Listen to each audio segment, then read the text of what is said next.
Sharing is caring. Maliban na lang sa pag-aasawa. Lalo pa kung ang kahati mo sa puso ni Mister, sarili mong kapatid.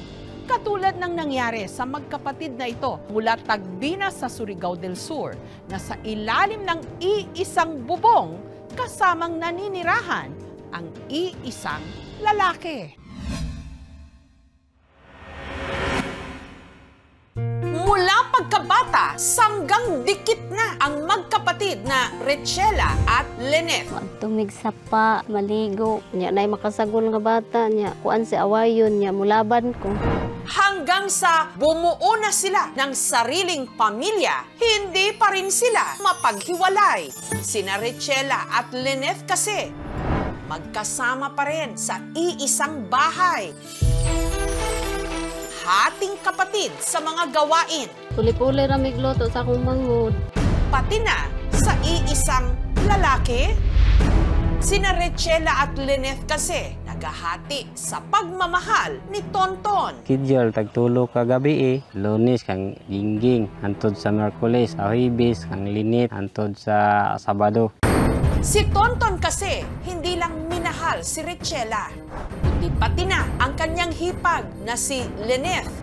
Magkapatid, magkahati, magkaribal. Tingalan ako magulang nga kinsa daw amahan sa akong buros. Nga di man jud ko magsaba sa iya. Ako mismo hang tugan.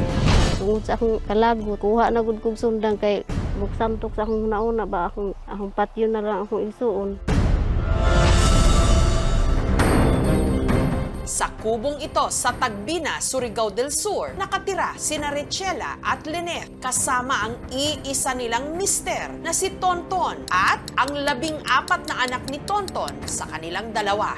8 sa mga ito kay Richela, 6 naman kay Lynette.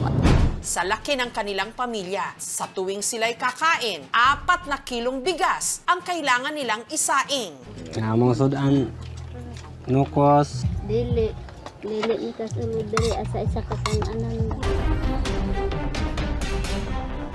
Dahil hindi kasya sa sahig na nagsisilbi na rin nilang lamesa ang ilan sa kanilang mga anak sa kwarto na kumakain. Inani among porma mangaon kada adlaw.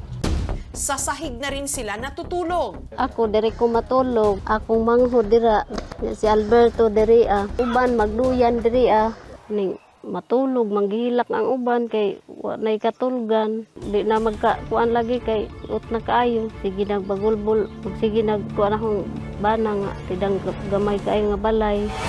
At para naman daw walang magsiselos kung kanino tatabi si Tonton sa pagtulog, meron silang sinusunod na schedule. Kidyol, tagtulo ka gabi Lunes kang Gingging, antod sa Merkules, sa Huwebes, kang Lynette, antod sa Sabado.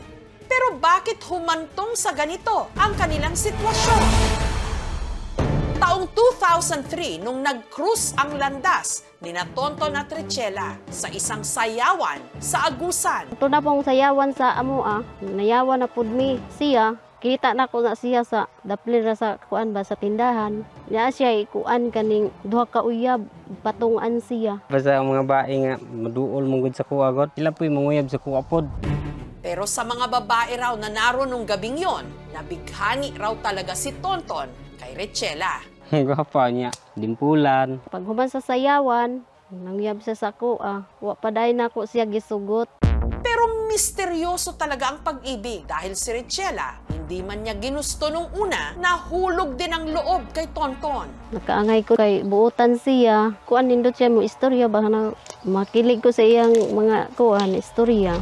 Hanggang naging mabilis daw ang mga pangyayari. Sina Tonton at Richela nagtanan. Gingging ako nang gidala diri sa mga San Rafael. Dito mi sa bukiran jud kay nila. Tungwa mi naglisod pa ato. Malipayon kay mi naguban.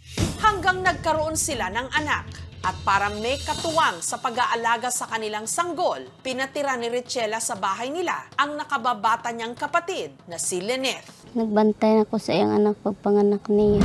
Bilang ate, lagi raw nakabantay si Richela kay Lynette. Kaya ganun na lang daw ang kanyang pagkadismaya nung nalaman niyang si Lynette buntis. Ingon ko nga, kinsa may nakapaburos nimo, pagtugan sa ako. Tingalan ako magulang nga kinsa daw amahan sa akong giburos. Nga di man jud ko magsaba sa iya. Sa kabila nito, ipinagkibit balikat na lang daw ni Richela kung sino ang ama ng kanyang pamangkin. Pero nung ipinagbuntis na raw ni Richela ang ikatlong anak nila ni Tonton, may napansin na raw siyang kakaiba. Kuan na sila, tago-tago nag.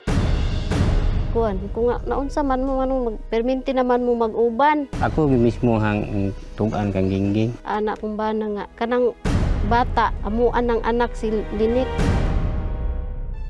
Tungod sa akong kalagot, kuha na gud kog sundang kay magsamtok sa akong nauna ba akong patio na lang akong isuon.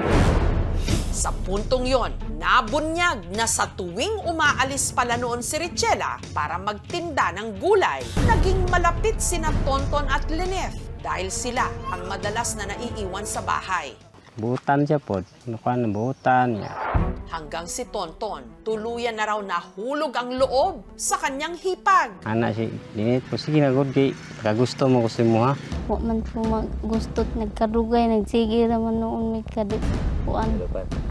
Antod na buhat na ang dili mayo. Pagkaburos na ako, nagtingalan ako magulang nga kinsa daw amahan sa akong giburos. Ang hamong gitago kong Ngunit walang lihim na hindi nabubunyag. Ako siyang England nga, kabaga ni Mugnawong, wa na gyud ka kapangitaglain. Kani ako apa yung bana. grabe niya ka suko. Hindi suko niya. Laya siya. Ako po siyang giapas dito sa ilaha. Grabe mong kasuko ang amahan. Si Tonton, pinilit pa rin paamuhin si Richela. Pauli ko nila kay kuan daw kuno kaning ang bata, sige daghila sa kang Alberto. Nagsige pangita sa ako love gyapon ako siya. Nagistoryahan mi nga mag-ipon na lang tanin niyo. Ang among mga anak dagko na niya kanang lisod man pod og mag kuan mi lagi o nga kuan kanang dili na pud pwede magkabulag kay loy kay among mga anak ug among biyaan. Pantay-pantay gina sila. Wala gi palabo na ko sa ila nga pati akong mga anak. Wala gi palabi na ko. Mga puro gina ko na sila mga love. Yung isang concern para sa mga bata ay pwede rin nilang ulitin. Ito yung normal template ng pamilya nila. So they'll grow up as if, it's a normal thing. They might feel some shame about themselves. They have to realize it's not their fault. It's the situation where they were born and they grew up. Ang mga tao sa amo aperte yung kuana, ihingalan gana sa amo naara na yung mga baboy Nakarating sila dito dahil binubuli sila sa lugar nila kung saan sila galing. Kung sila ay nagsasuffer ng any mental or emotional suffering, that is psychological violence under Republic Act 9262. Pero kung voluntarily naman, inaccept nila yung ganitong klaseng sitwasyon, hindi sila pwedeng kasuhan for violence against women and children. Kakulangan ng pag-aalam ng mga kababaihan kung ano ang karapatan nila, lalo higit yung mga mahihirap nating kababayan na walang oportunidad na para makapag-aral formal. Akala nila yung lalaki lang ang makapagbigay ng maayos na sa kanila. Kawawa ang mga anak nila. Hindi naman niya kayang tustusan lahat yung... Gaya ng inasahan, naging masalimuot ang unang taon ng kanilang pagsasama. Kutong hinay-hinay na kuan na ako si Lynette na dawat. Mag-istoryahan mi, okay na mi. Dahil lumalaki na ang kanilang pamilya, sina Tonton, Richela at Lynette tulong-tulong sa paghahanap buhay. Magkakasama silang nag-harvest ng rubber, ang kabuhayan sa parteng ito ng Mindanao. Ang buhaton kada adlaw. Alundang mig alasay sa hapon. Pero ang kinikita nilang 5,000 pesos kada 2 linggo, kulang na kulang daw sa kanilang mga pangangailangan. Mahal pa kayong bugas, utangon na mo, tag 13,000. Di gid paigo sa mga anak. Kuan lagi, igo lagi sa kaon. Walang sobra. Para magabayan daw sina Richela, Lynette at Tonton sa komplikado nilang sitwasyon, bumisita sila sa Municipal Social Welfare and Development sa bayan ng Tagbina. Niingnan na mo, ma'am, nga dili na pwede nga magbiya pa mi kang Alberto daghan na may mga anak. Kailangan nila ng understanding at saka compassion. Meron silang pinanggagalingan na baka hindi pa natin naintindihan. Minsan ikaduha ko nga asawa ni Alberto pero ipantay ramin niya duha. Mahal pud nako silang Ang gusto nako nga malainan si Linit og balay, lahi iya pong anak didto pod sa iya, ako pong anak diri pod sa ako Para makatulong sa kanilang sitwasyon, nangako ang kapitan ng barangay poblasyon na magbibigay ng supplies panggawa ng kanilang kubo. Nagaanta mo ng tabla para ibongbong. Marami pong salamat sa inyo ha. Lipay kaayo. O wala may makabot dire. Wag ni matabangi. Mahirap husgahan ang sitwasyon ni Tonton, Richela at Lynette dahil sila lang ang nakakaalam at nakakaintindi ng tila sanga-sanga nilang relasyon. Kadtong dili makadawat sa amo nga duha mi kabuk asawa. Hinaot nga dili na sila magsigpang hilabot sa amo. Wa minangayog kuan gipakaon sa mga anak sa ila. Bisan tuod ing anime, malipayon kami nga pamilya. Kailangan natin mulat tayo sa katotohanan na hindi nakadepende ang buhay ng babae sa lalaki. We can always be independent.